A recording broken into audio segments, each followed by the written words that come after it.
Of course, I shall not pretend to consider it any matter for wonder that the extraordinary case of Monsieur Valdemar has excited discussion. It would have been a miracle had it not, especially under the circumstances. Through the desire of all parties concerned to keep the affair from the public, at least for the present, or until we had farther opportunities for investigation through our endeavors to effect this, a garbled or exaggerated account made its way into society and became the source of many unpleasant misrepresentations and very naturally of a great deal of disbelief.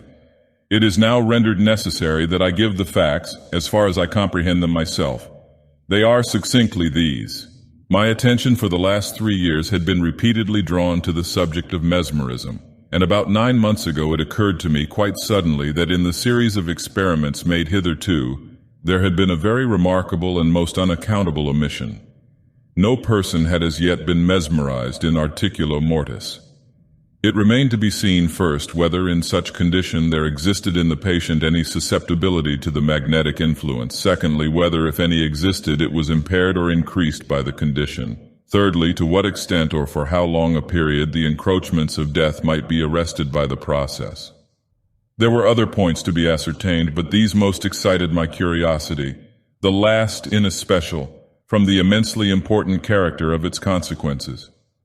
In looking around me for some subject by whose means I might test these particulars, I was brought to think of my friend M. Ernest Valdemar, the well-known compiler of the Bibliotheca Forensica, and author under the nom de plume of Issachar Marx of the Polish versions of Wallenstein and Gargantua.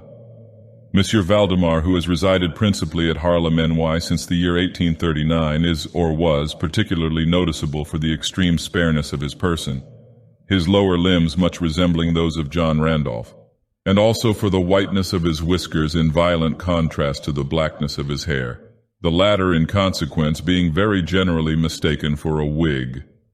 His temperament was markedly nervous and rendered him a good subject for mesmeric experiment. On 2 or 3 occasions I had put him to sleep with little difficulty, but was disappointed in other results which his peculiar constitution had naturally led me to anticipate. His will was at no period positively or thoroughly under my control, and in regard to clairvoyance I could accomplish with him nothing to be relied upon. I always attributed my failure at these points to the disordered state of his health. For some months previous to my becoming acquainted with him, his physicians had declared him in a confirmed phthisis. It was his custom, indeed, to speak calmly of his approaching dissolution, as of a matter neither to be avoided nor regretted. When the ideas to which I have alluded first occurred to me, it was of course very natural that I should think of Monsieur Valdemar. I knew the steady philosophy of the man too well to apprehend any scruples from him, and he had no relatives in America who would be likely to interfere. I spoke to him frankly upon the subject, and to my surprise his interest seemed vividly excited. I say to my surprise, for although he had always yielded his person freely to my experiments, he had never before given me any tokens of sympathy with what I did. His disease was of that character which would admit of exact calculation in respect to the epoch of its termination in death, and it was finally arranged between us that he would send for me about 24 hours before the period announced by his physicians as that of his decease. It is now rather more than 7 months since I received from Monsieur Valdemar himself the subjoined note, "My dear P. You may as well come now. D and F are agreed that I cannot hold out beyond tomorrow midnight, and I think they have hit the time very nearly. Valdemar." I received this note within half an hour after it was written, and in 15 minutes more I was in the dying man's chamber. I had not seen him for 10 days, and was appalled by the fearful alteration which the brief interval had wrought in him. His face wore a leaden hue, the eyes were utterly lusterless, and the emaciation was so extreme that the skin had been broken through by the cheekbones. His expectoration was excessive, the pulse was barely perceptible. He retained, nevertheless, in a very remarkable manner, both his mental power and a certain degree of physical strength. He spoke with distinctness, took some palliative medicines without aid, and when I entered the room was occupied in penciling memoranda in a pocketbook. He was propped up in the bed by pillows. Doctors D and F were in attendance. After pressing Valdemar's hand, I took these gentlemen aside and obtained from them a minute account of the patient's condition.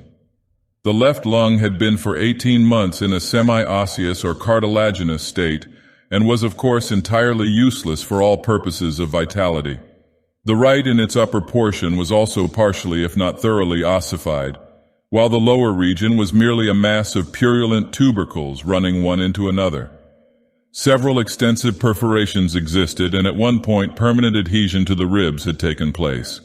These appearances in the right lobe were of comparatively recent date. The ossification had proceeded with very unusual rapidity. No sign of it had been discovered a month before, and the adhesion had only been observed during the 3 previous days.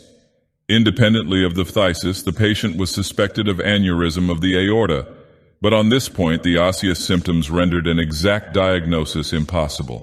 It was the opinion of both physicians that Monsieur Valdemar would die about midnight on the morrow, Sunday. It was then 7 o'clock on Saturday evening. On quitting the invalid's bedside to hold conversation with myself, Doctors D and F had bidden him a final farewell. It had not been their intention to return, but at my request they agreed to look in upon the patient about 10 the next night. When they had gone, I spoke freely with Monsieur Valdemar on the subject of his approaching dissolution, as well as more particularly of the experiment proposed.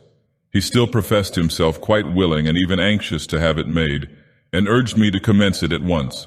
A male and a female nurse were in attendance, but I did not feel myself altogether at liberty to engage in a task of this character with no more reliable witnesses than these people, in case of sudden accident might prove.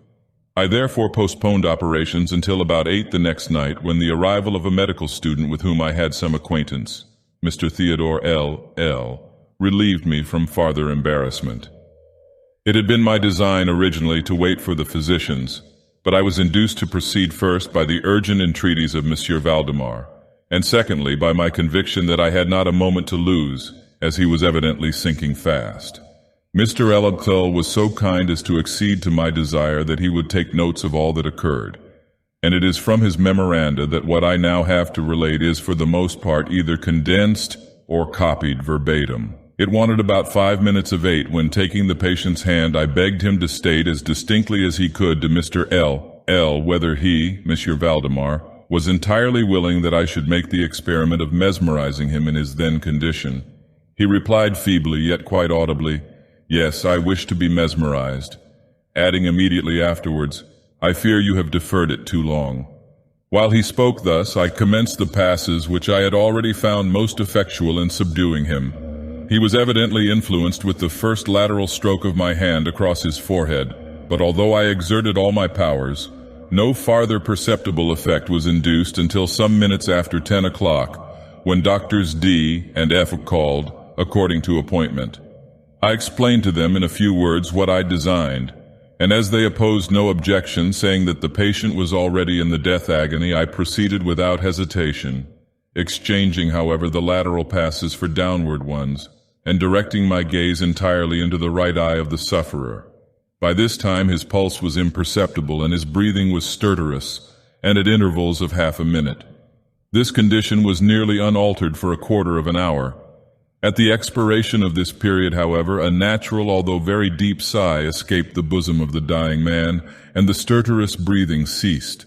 That is to say, its stertorousness was no longer apparent. The intervals were undiminished. The patient's extremities were of an icy coldness. At 5 minutes before 11, I perceived unequivocal signs of the mesmeric influence. The glassy roll of the eye was exchanged for that expression of uneasy inward examination which is never seen except in cases of sleep-waking, and which it is quite impossible to mistake. With a few rapid lateral passes, I made the lids quiver as in incipient sleep, and with a few more I closed them altogether. I was not satisfied, however, with this, but continued the manipulations vigorously, and with the fullest exertion of the will, until I had completely stiffened the limbs of the slumberer, after placing them in a seemingly easy position. The legs were at full length, the arms were nearly so, and reposed upon the bed at a moderate distance from the loins. The head was very slightly elevated. We left Monsieur Valdemar entirely undisturbed until about 3 o'clock in the morning, when I approached him and found him in precisely the same condition as when Dr. F. went away. That is to say, he lay in the same position. The pulse was imperceptible, the breathing was gentle, scarcely noticeable unless through the application of a mirror to the lips. The eyes were closed naturally, and the limbs were as rigid and as cold as marble. Still, the general appearance was certainly not that of death. As I approached Monsieur Valdemar, I made a kind of half-effort to influence his right arm into pursuit of my own, as I passed the latter gently to and fro above his person. In such experiments with this patient I had never perfectly succeeded before, and assuredly I had little thought of succeeding now. But to my astonishment, his arm very readily, although feebly, followed every direction I assigned it with mine. I determined to hazard a few words of conversation. "Monsieur Valdemar," I said, "are you asleep?" He made me no answer, but I perceived a tremor about the lips, and was thus induced to repeat the question again and again. At its third repetition, his whole frame was agitated by a very slight shivering. The eyelids unclosed themselves so far as to display a white line of the ball. The lips moved sluggishly, and from between them, in a barely audible whisper, issued the words, "Yes. Asleep now. Do not wake me. Let me die so." I here felt the limbs and found them as rigid as ever. The right arm, as before, obeyed the direction of my hand. I questioned the sleepwaker again. "Do you still feel pain in the breast, Monsieur Valdemar?" The answer now was immediate, but even less audible than before. "No pain, I am dying." I did not think it advisable to disturb him farther just then, and nothing more was said or done until the arrival of Dr. F., who came a little before sunrise and expressed unbounded astonishment at finding the patient still alive. After feeling the pulse and applying a mirror to the lips, he requested me to speak with the sleepwaker again. I did so, saying, "Monsieur Valdemar, do you still sleep?" As before, some minutes elapsed ere a reply was made, and during the interval the dying man seemed to be collecting his energies to speak. At my fourth repetition of the question, he said very faintly, almost inaudibly, "Yes, still asleep, dying." It was now the opinion, or rather the wish, of the physicians that Monsieur Valdemar should be suffered to remain undisturbed in his present apparently tranquil condition until death should supervene, and this, it was generally agreed, must now take place within a few minutes. I concluded, however, to speak to him once more, and merely repeated my previous question. While I spoke, there came a marked change over the countenance of the sleepwaker. The eyes rolled themselves slowly open, the pupils disappearing upwardly.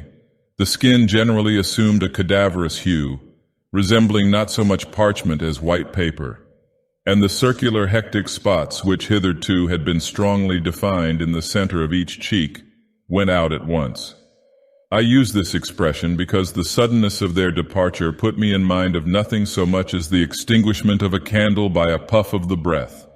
The upper lip at the same time writhed itself away from the teeth, which it had previously covered completely, while the lower jaw fell with an audible jerk, leaving the mouth widely extended and disclosing in full view the swollen and blackened tongue.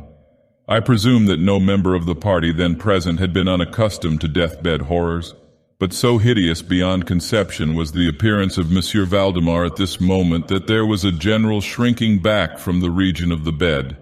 I now feel that I have reached a point of this narrative at which every reader will be startled into positive disbelief. It is my business, however, simply to proceed. There was no longer the faintest sign of vitality in Monsieur Valdemar, and concluding him to be dead, we were consigning him to the charge of the nurses, when a strong vibratory motion was observable in the tongue. This continued for perhaps a minute. At the expiration of this period there issued from the distended and motionless jaws a voice, such as it would be madness in me to attempt describing. There are indeed 2 or 3 epithets which might be considered as applicable to it in part. I might say, for example, that the sound was harsh and broken and hollow, but the hideous whole is indescribable for the simple reason that no similar sounds have ever jarred upon the ear of humanity. There were 2 particulars, nevertheless, which I thought then, and still think, might fairly be stated as characteristic of the intonation, as well adapted to convey some idea of its unearthly peculiarity. In the first place, the voice seemed to reach our ears, at least mine, from a vast distance or from some deep cavern within the earth. In the second place, it impressed me, I fear indeed, that it will be impossible to make myself comprehended, as gelatinous or glutinous matters impress the sense of touch. I have spoken both of sound and of voice, I mean to say that the sound was one of distinct, of even wonderfully, thrillingly distinct, syllabification. Monsieur Valdemar spoke, obviously in reply to the question I had propounded to him a few minutes before. I had asked him, it will be remembered, if he still slept. He now said, "Yes, no, I have been sleeping, and now I am dead." No person present even affected to deny or attempted to repress the unutterable shuddering horror which these few words thus uttered were so well calculated to convey. Mr. L., the student, swooned. The nurses immediately left the chamber and could not be induced to return. My own impressions I would not pretend to render intelligible to the reader. For nearly an hour we busied ourselves silently, without the utterance of a word, in endeavors to revive Mr. L. When he came to himself, we addressed ourselves again to an investigation of Monsieur Valdemar's condition. It remained in all respects as I have last described it, with the exception that the mirror no longer afforded evidence of respiration. An attempt to draw blood from the arm failed. I should mention, too, that this limb was no farther subject to my will. I endeavored in vain to make it follow the direction of my hand. The only real indication, indeed, of the mesmeric influence was now found in the vibratory movement of the tongue whenever I addressed Monsieur Valdemar a question. He seemed to be making an effort to reply, but had no longer sufficient volition. To queries put to him by any other person than myself, he seemed utterly insensible, although I endeavored to place each member of the company in mesmeric rapport with him. I believe that I have now related all that is necessary to an understanding of the sleep-waker's state at this epoch. Other nurses were procured, and at 10 o'clock I left the house in company with the two physicians and Mr. L. In the afternoon we all called again to see the patient. His condition remained precisely the same. We had now some discussion as to the propriety and feasibility of awakening him, but we had little difficulty in agreeing that no good purpose would be served by so doing. It was evident that so far death, or what is usually termed death, had been arrested by the mesmeric process. It seemed clear to us all that to awaken Monsieur Valdemar would be merely to ensure his instant, or at least his speedy dissolution. From this period until the close of last week, an interval of nearly 7 months, we continued to make daily calls at Monsieur Valdemar's house, accompanied now and then by medical and other friends. All this time the sleeper-waker remained exactly as I have last described him. The nurse's attentions were continual. It was on Friday last that we finally resolved to make the experiment of awakening or attempting to awaken him, and it is the perhaps unfortunate result of this latter experiment which has given rise to so much discussion in private circles, to so much of what I cannot help thinking unwarranted popular feeling. For the purpose of relieving Monsieur Valdemar from the mesmeric trance, I made use of the customary passes. These for a time were unsuccessful. The first indication of revival was afforded by a partial descent of the iris. It was observed, as especially remarkable, that this lowering of the pupil was accompanied by the profuse outflowing of a yellowish ichor from beneath the lids, of a pungent and highly offensive odor. It was now suggested that I should attempt to influence the patient's arm as heretofore. I made the attempt and failed. Dr. F. then intimated a desire to have me put a question. I did so as follows.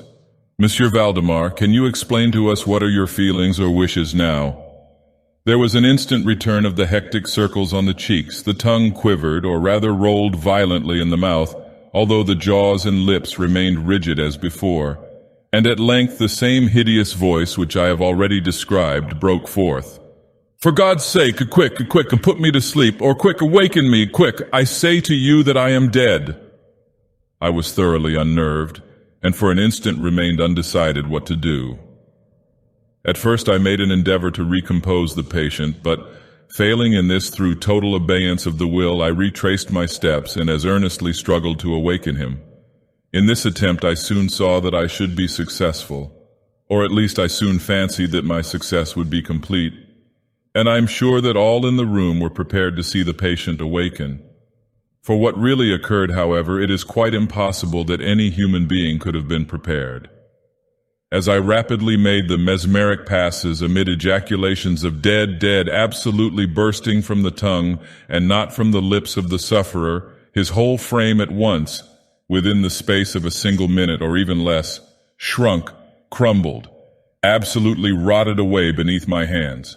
Upon the bed before that whole company there lay a nearly liquid mass of loathsome, of detestable putrescence,